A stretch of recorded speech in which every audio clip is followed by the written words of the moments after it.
Hey everyone, Decent Eddie here. It's Thursday, August 7th, 2025, and we're back to tackle another set of preseason games. Last year I hit 74% on all NFL picks and 80% on my NFL Confident Moneyline picks. Preseason doesn't count, but it kind of does from a certain point of view, and as we talked about last week, these early games are all about qualitative analysis. And with no data to ground us, we're relying on coaching signals and what's coming out of training camp news. These market numbers I talk about today, they're about as current as the time of reporting, but they're probably going to change closer to kickoff. So, pay attention before you put money on anything. Let's get into Thursday's games.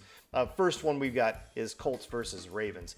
The market has the Colts as 5.5-point favorites. The market win probability for the Colts is about 73%.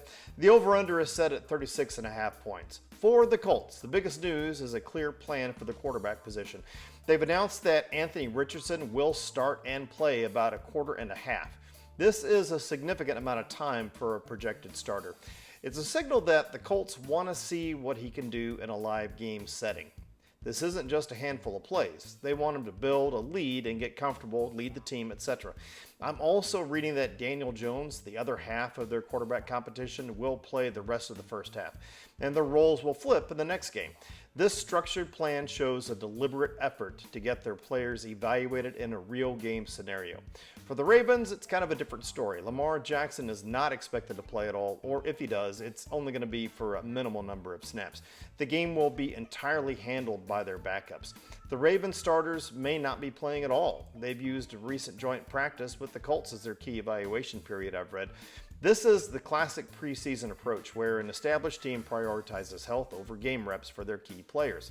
A final interesting note is that the joint practice both teams just had, a fight broke out. So, this kind of tells us there's a certain level of intensity here too. So what does this mean without hard data to pull from? When we compare these two coaching philosophies, we kind of get an answer. The Colts are going into this game with a clear and kind of aggressive plan to get their top quarterback significant reps, likely with some of their better offensive weapons who are also fighting for playing time. They are looking to build a lead and establish a rhythm, most likely. The Ravens are using this game as a deep dive into their roster, with backups playing the full length of the game. This difference in approach is too significant to ignore. So I'm backing the team that is intentionally trying to win the first half of the game. I am leaning towards the Colts at 5.5 against the spread. For the total, usually preseason games of backup quarterbacks and bland playbooks kind of lean low. It was different with that Lions game last week, but usually it does lean low. However, with the Colts wanting to air it out a bit with Richardson, the first half could be more high scoring than usual. But with the second half probably being kind of sloppy, who knows what's really going to happen. I will lean on the under of 36.5 for this game with some caution, just out of habit.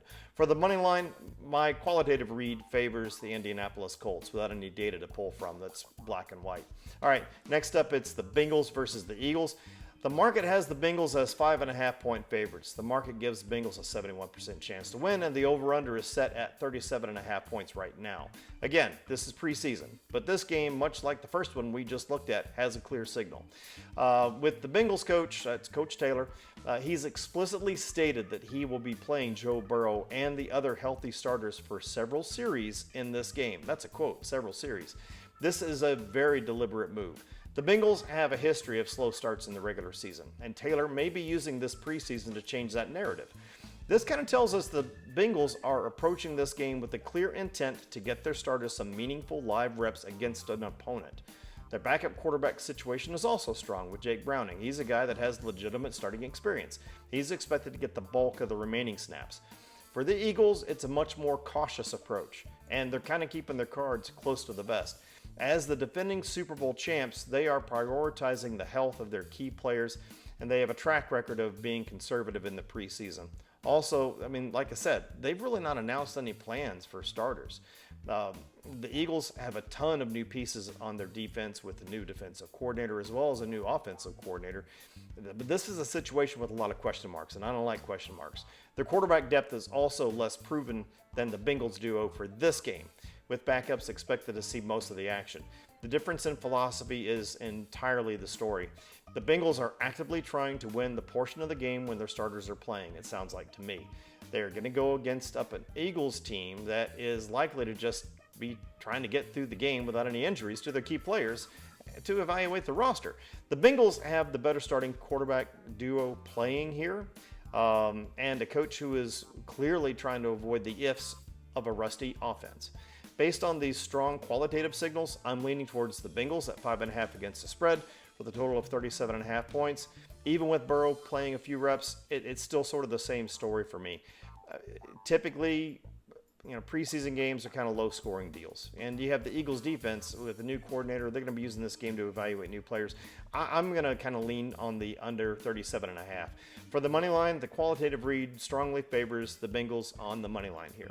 All right, last game of the day, we've got the Raiders versus the Seahawks.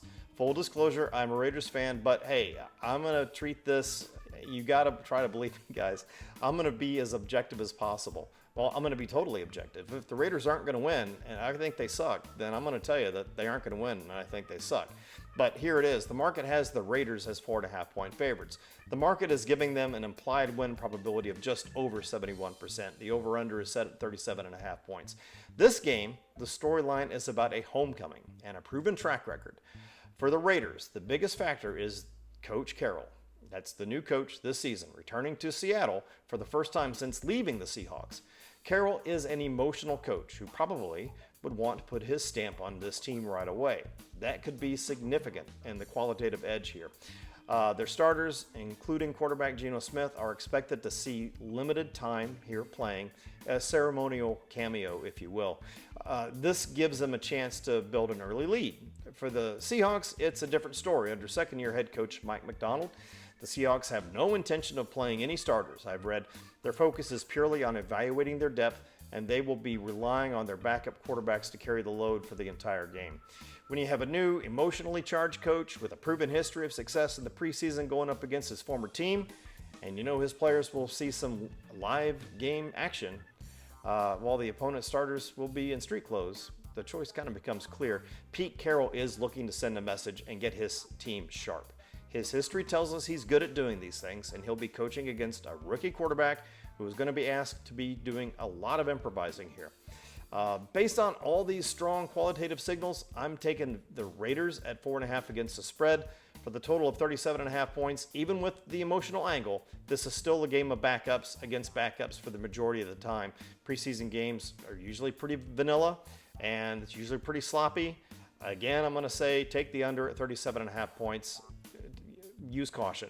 For the money line, my qualitative read strongly favors the Raiders on the money line, and that's it. Parlays, again, like I said on the last video, it's preseason.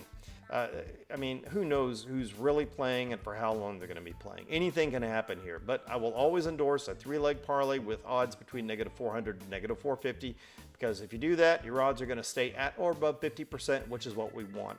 Regardless of what you choose, I never recommend more than a 3-leg parlay due to the risks of combined probabilities.